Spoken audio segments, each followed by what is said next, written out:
of the Day One community.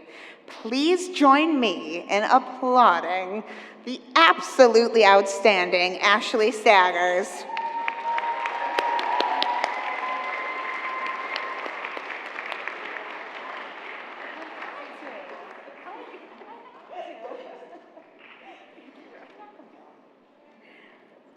Good evening, everyone.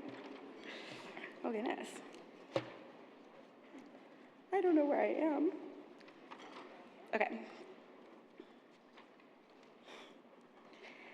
By the time I was 22, I assumed I knew everything that there was to know about violence and love.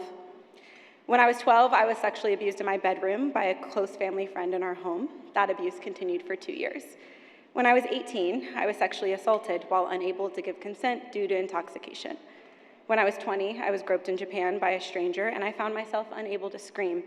But I had done the work.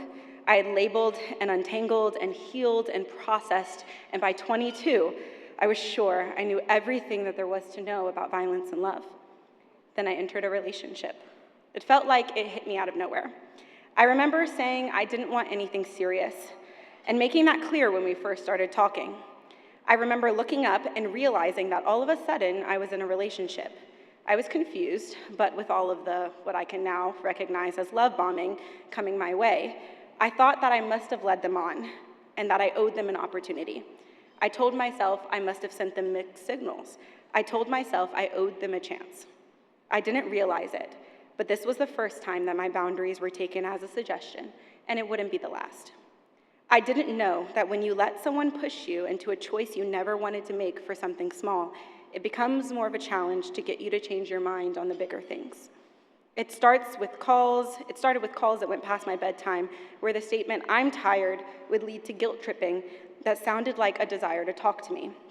It continued into pressure to stay the night, even when I was exhausted and knew I would need to get up early the next day. It carried into pressure to say I love you, and moved into moments where what I wanted quietly gave way to what they wanted because it seemed easier. And eventually that pressure led to the bedroom. I started trying to refuse in small ways, that I was tired or I didn't feel like it. It was always met with pressure. I tried to fall asleep as fast as I could before they walked into the room, and I was always woken up. But every time I hesitated, every time I pulled back, it was met with persistence, with pressure, with the message that my resistance was inconveniencing someone else. By the time my nonverbal and sometimes pretty verbal refusals were not taken seriously, I didn't realize it wouldn't matter when I finally did say no. By 22, I was sure I knew everything that there was to know about violence and love. I should have, right? Who knew there was still more violence to learn? Like many people, I thought abuse had to leave a bruise. I thought it had to involve violence that everyone could see. I thought if it wasn't something physical, it wasn't serious enough to count. And because of that, there were moments in my own life that I didn't have the language for. I didn't know it was sexual abuse. Wasn't it supposed to be a stranger hurting me? I didn't know it was assault. Wasn't I supposed to be sober to be blameless? I didn't know I was coerced. I didn't know it looked so much like love. And it forced me to ask a difficult question. How many people are experiencing abuse and don't even realize it? How many young people have mistaken control for love? And how many survivors are carrying experiences they cannot name because nobody ever gave them a vocabulary? I'm pretty sure the answer is a lot more than we are comfortable admitting, because abuse doesn't always begin with a fist.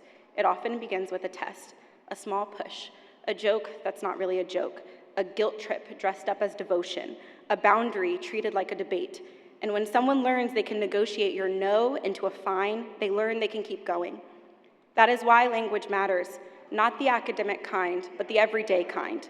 The kind a young person can hold on to in the moment and say, "This doesn't feel right." The kind a friend can use when they pull someone aside and say, "I'm worried about you." The kind that turns confusion into clarity and that clarity into action. In my work with young people, I see how often harm hides behind what looks normal on the outside. I work with youth who have had to grow up too fast, and many are building their lives while carrying histories that they never asked for. They are working and studying, parenting, healing, surviving, and still showing up. And what I have learned from them is this: you cannot heal what you cannot name. You cannot protect yourself from what you have been taught to minimize. And that is why organizations like Day One are not simply helpful, they are essential. Day One meets young people where they are and treats them like they matter. They provide free, confidential support for New York City youth and young adults up to age 24 because safety cannot be a privilege. They teach what healthy relationships look like before the harm becomes someone else's normal. They show up in schools and communities with preventive education. They provide support services, counseling, and legal advocacy so a young person does not have to navigate fear, confusion, or a complicated system alone. And when a young person is ready to reach out, Day One makes it simple. There is a helpline, there is a text line, there is a real person who responds. And that matters because the moment someone chooses to ask for help can be brief and fragile, and it should not be met with barriers. Tonight, this gala is called Voices Against Violence, because violence thrives in silence. It thrives in shame. It thrives when we tell people to be polite, to be quiet, to be easy, to not make a scene. It thrives when survivors wonder whether it was bad enough to count. It thrives when young people do not have the language to trust themselves. So here is what I want to leave us with, and what I want it to be simple enough to remember tomorrow morning. Love does not require you to shrink. Love does not punish you for having boundaries. Love does not ask you to give up your voice so someone else can feel powerful. We end violence by changing what we normalize. We end violence by teaching young people early that pressure is not romance, control is not care, and fear is not intimacy. We end violence by believing survivors the first time, by making room for truth, and by funding the organizations doing the day-to-day work of prevention and support, because the most powerful thing we can do is help someone reclaim their own voice.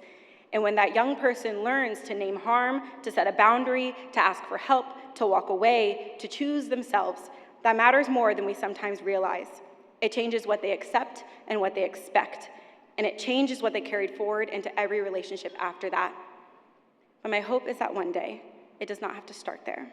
My hope is soon, young people will not have to learn how to say no by first being pushed past it, that they do not have to experience harm in order to recognize it, that we are clear enough, honest enough, and proactive enough that they know what safety feels like, what consent feels like, and what love really is before they ever have to question it.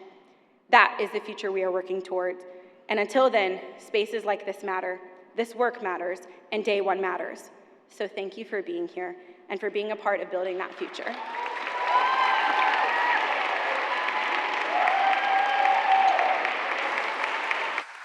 As we recognize the urgent need for Day One's work, your participation in tonight's auction and paddle raise helps Day One pave the path